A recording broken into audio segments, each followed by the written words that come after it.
cœur de l'Arabie, cette mer de sable et de roches engendra jadis plusieurs vagues successives d'immigration, qui toutes façonnèrent l'histoire du Proche-Orient.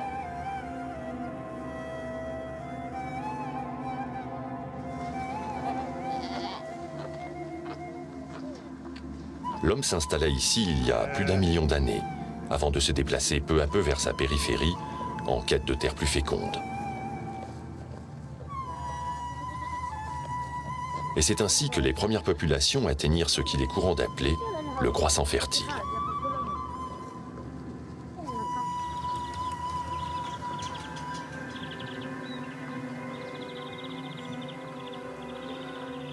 Ces contrées verdoyantes attisèrent très vite la convoitise d'autres populations qui y fondèrent leur royaume. Amorites, Araméens, Ammonites, Moabites, Édomites, Nabatéens et Hébreux.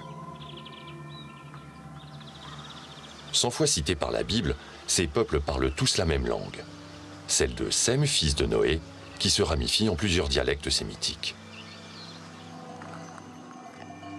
Terre Sainte, située entre Méditerranée et désert d'Arabie, passerelle entre deux grands foyers de civilisation, l'Égypte et la Mésopotamie, la Transjordanie constitue depuis toujours un couloir de communication entre l'Afrique et l'Eurasie.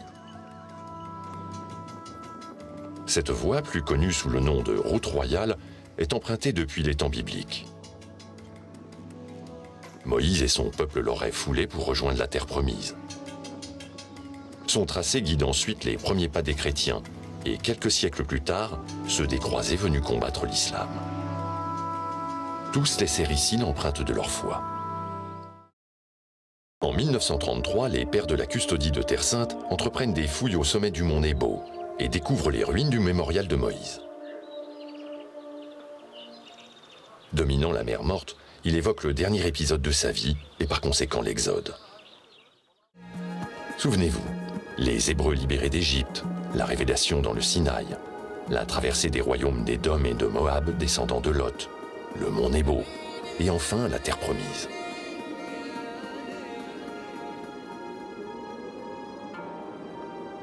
Pour le voyageur, la Jordanie est assurément au cœur du monde de la Bible. Mais au VIe siècle, des querelles religieuses déchirent les églises du Proche-Orient.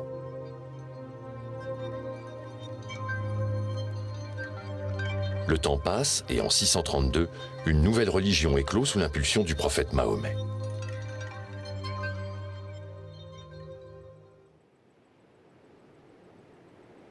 L'islam, en reconnaissant l'Ancien Testament et en se référant volontiers à Moïse et Jésus de Nazareth, s'impose ainsi comme la troisième confession monothéiste biblique.